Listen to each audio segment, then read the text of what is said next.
Dua kartu kuning langsung.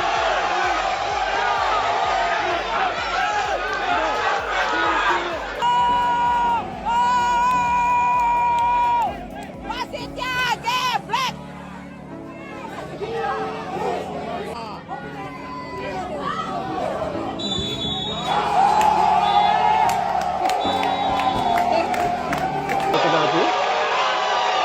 Sintayong tidak mau meninggalkan bench ya Bung ya. Sintayong nampaknya masih tetap kan?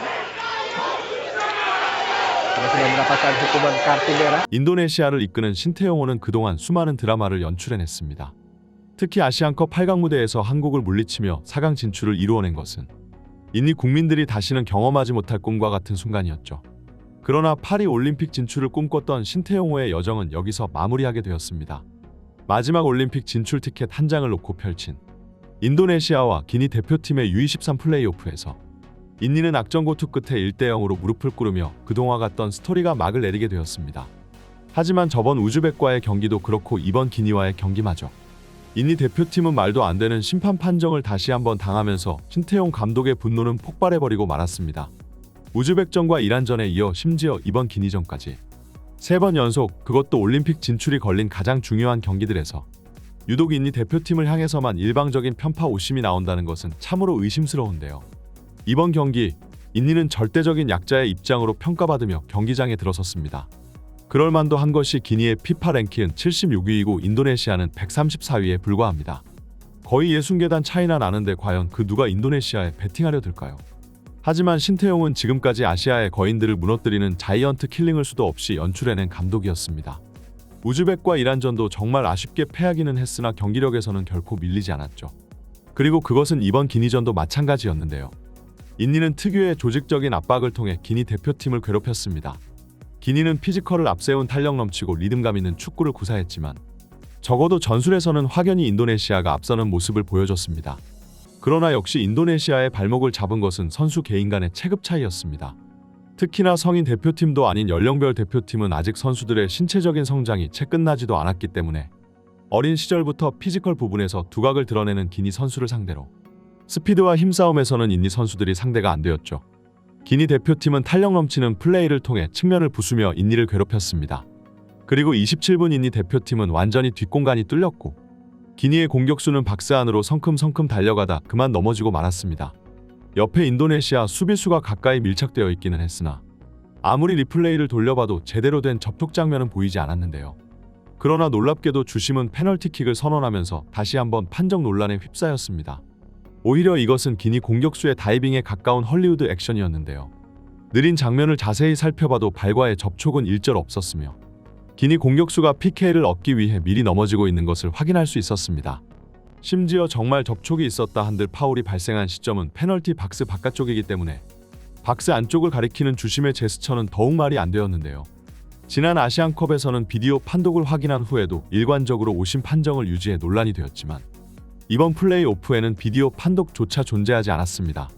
올림픽 진출 마지막 티켓이 걸린 경기에서 이런 기본적인 인프라마저 구축되어 있지 않다니 이 경기를 지켜보던 팬들 입장에서는 참으로 어이가 없는 부분이었죠. 신태용의 인니는 판정의 희생양이 되었고 기니 대표팀은 PK를 성공시키며 1대0으로 앞서 나간 채 하프타임을 마무리하게 되었습니다. 하지만 인니는 후반전 신태용의 매직을 믿었고 오히려 전반전보다도 더욱 간결하고 위협적인 패스 플레이로 기니의 골문을 여러 차례 위협했습니다. 골에 가까웠던 순간들이 정말 많았고 이 흐름을 유지한다면 동점골을 노려볼 만한 흐름이었는데요. 하지만 계속해서 인니를 향한 어처구니 없는 판정들이 튀어나오기 시작했습니다. 62분 측면을 돌파하는 인니 윙포워드의 등을 기니 수비수가 완전히 몸통 박치기로 튕겨내버렸지만 주심은 이를 보고도 못 본 채 하며 그냥 지나쳤습니다. 또한 팔꿈치로 선수들을 가격하는 깡패 축구를 보고서도 카드 한 장 꺼내들지 않았죠. 그리고 72분 기니의 역습 상황. 인니의 수비수는 완벽한 슬라이딩 태클로 공을 건드리며 상대의 공격을 저지했습니다. 하지만 그 순간 주심의 휘슬이 울렸고 이것은 단언코 그동안 봐왔던 판정 중 가장 사기극에 가까웠다고 말할 수 있는데요. 여러 각도에서 보아도 인니의 수비수가 공을 정확히 컨택하며 완벽한 타이밍에 공을 가로채는 것을 볼 수 있었습니다. 심지어 기니 선수마저 이 사실을 잘 알고 있어 부끄러움에 고개를 파묻고 엎드리기만 했을 뿐 주심에게 그 어떠한 항의도 하지 않았죠. 심지어 주심은 이 장면을 바로 뒤 각도 가장 가까운 위치에서 지켜봤습니다. 하지만 그럼에도 불구하고 페널티킥을 선언했다는 것은 정말 매수라고 할 수밖에 없는 판정이었는데요. 인니 대표팀 선수단도 억울하고 어이가 없어 미치고 팔짝 뛸 노릇이었고 주심에게 달려가 격한 항의를 했으나 받아들여지지 않았습니다. 하지만 신태용 감독의 분노는 그 어느 때보다 폭발해 있었습니다. 이미 우즈벡전 중국 심판의 행위로 인해 경기를 뒤집어 엎을 기세였던 신태용이었지만 연속으로 이런 판정을 3경기 연달아 당하고 있으니 이제는 성격마저 바뀔 정도였죠. 그라운드의 신사이자 가장 겸손한 감독이라고 불렸던 신태용은 심판과 한파 붙을 기세였습니다. 결국 터치라운 근처에서 계속해서 항의하자 심판은 신태용 앞으로 달려가 옐로 카드를 꺼내들었는데요. 자신의 미숙함을 권위로 덮으려 하는 수준 낮은 심판들에게서 자주 찾아볼 수 있는 행동이나 신태용 감독은 이에 굴하지 않았습니다. 머리가 화가 끝까지 난 신태용은 격한 제스처로 심판에게 판정에 대한 항의를 지속했습니다. 그러나 주심은 이내 옐로 카드를 한 장 더 꺼내들며 경고 누적으로 다이렉트 퇴장을 명령했는데요. 신태용 감독은 끝까지 두 손가락으로 자신의 눈을 가리키는 제스처를 하며 두 눈이 달려있다면 판정을 제대로 하라며 쏘아붙였습니다. 그러나 판정 번복은 없었고 주심은 뻔뻔하게 자신의 자리로 되돌아갈 뿐이었죠. 신태용 감독이 경기장을 빠져나가야 경기가 재개되는데 퇴장을 거부하며 자리에 꼿꼿이 서 있을 정도로 이날 신태용 감독의 분노는 상상 그 이상이었습니다.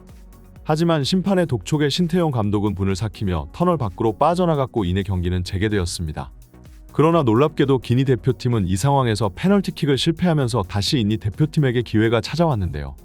인니는 남은 시간 동안 동점골을 위해 무섭게 몰아붙였지만 대표팀의 사령관인 신태용 감독이 퇴장으로 인해 경기장을 빠져나가 버리고 말았으니 정신적 지주를 잃음과 동시에 전술 변화도 가져갈 수 없게 된 인니 대표팀은 이 스코어를 만회하지 못했습니다.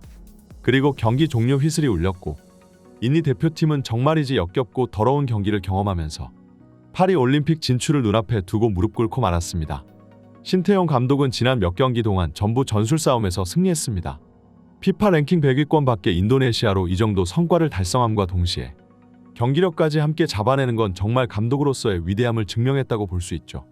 아마 지난 3경기 동안 공정한 판정을 하는 심판이 단 한 경기라도 배정되었다면 올림픽 본선에 진출하는 건 신태용의 인도네시아 대표팀이었을 겁니다. 하지만 계속되는 오심과 석연찮은 판정, 그것도 3경기를 연속으로 당하고 말았고 차라리 실력으로 처참히 박살나기라도 하면 억울하지라도 않지. 오심이라는 변수로 인해 좌절하고 마는 것은 정말로 인니 팬들과 국민 그리고 신태용 감독 입장에서는 받아들이기 힘든 것이겠죠.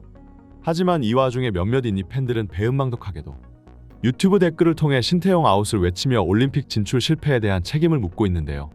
불과 얼마 전까지만 해도 영웅으로 떠받들어 주더니 동남아 최약체 팀을 아시아의 다크호스로 올려놓은 신태용을 향해 손가락질을 한다는 것은 정말 수준 낮고 축구를 하나도 볼 줄 모르는 팬들의 낮은 수준을 스스로 증명하는 셈이었습니다. 하지만 그렇다고 모든 인니 팬들이 신태용 감독을 욕하고 있는 것은 아닌데요. 오히려 경기장을 직접 찾아온 인니 관중들은 90분 내내 신태용의 이름을 연호하였고 경기가 끝나고 올림픽이 좌절된 후에도 그 이름을 더욱 격렬히 외치면서 인니 축구계의 영웅을 향해 절대적인 신뢰를 보내주었습니다. 사실 인터넷에서 떠들기만 하는 키보드 워리어는 인도네시아뿐만이 아니라 유럽, 미국, 일본 그리고 한국에도 존재하는 것이었죠. 결국 경기장을 직접 찾아준 인니 관중들의 민심이야말로 진짜 팬들의 마음을 대변해주고 있다고 생각합니다.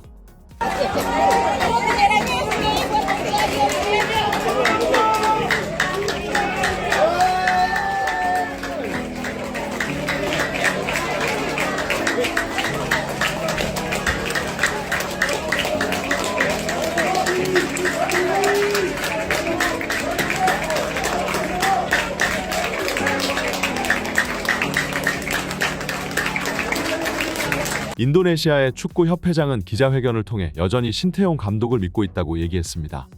이전에 자신의 인스타를 통해 신태용과 2027년까지의 계약을 알리기는 했으나 이것은 어디까지나 구두로만 발표했을 뿐 아직 공식적인 오피셜로 확정된 것은 아니었는데요. 결국 인니 팬들과 언론들이 신태용을 계속해서 공격한다면 이에 실망한 신태용 감독이 마음을 돌리며 재계약을 걷어찰 수 있는 선택지도 여전히 있는 것이죠. 하지만 신태용 감독은 인니 대표팀을 사랑하고 대부분의 인니 국민들도 신태용 감독을 사랑하기 때문에 그런 일이 일어날 확률이 적기는 합니다. 어쨌거나 이번 대회를 통해 인니 대표팀은 아시아에서 꽤나 강자의 입지를 다지게 되었는데요. 신태용 매직은 아직도 끝나지 않았습니다. 오히려 지금부터가 시작이죠. 앞으로도 신태용 감독님의 건승을 기원합니다. 이번 영상은 여기까지입니다. 구독과 좋아요는 사랑입니다. 감사합니다.